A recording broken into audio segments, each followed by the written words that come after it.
Hi friends, welcome to Srilatha lakhs అండి.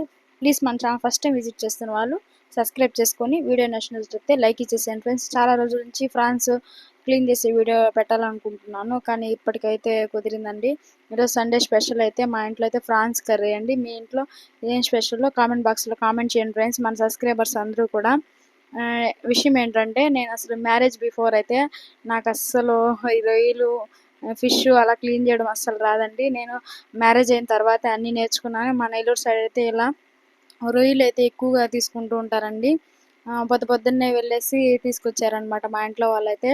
ఈ విధంగా చాలామంది హాట్ వాటర్లో వేసి క్లీన్ చేస్తుంటారు, కానీ నేనైతే అలా కాదండి, నార్మల్ వాటర్తోనే క్లీన్ చేసేస్తాను అనమాట. ఇప్పుడే చాలా ఈజీగా వస్తాయండి ఇవైతే క్లీన్ చేయడానికి. అలాగే బ్లాక్గా ఉంటుంది కదండి, అదైతే కూడా క్లీన్ చేసుకోవాలి. దీంట్లో బ్యాక్టీరియా ఉంటుంది. సో క్లీన్ చేసిన తర్వాత 3 టైమ్స్ అయితే వాటర్లో క్లీన్ చేసుకోవాలి.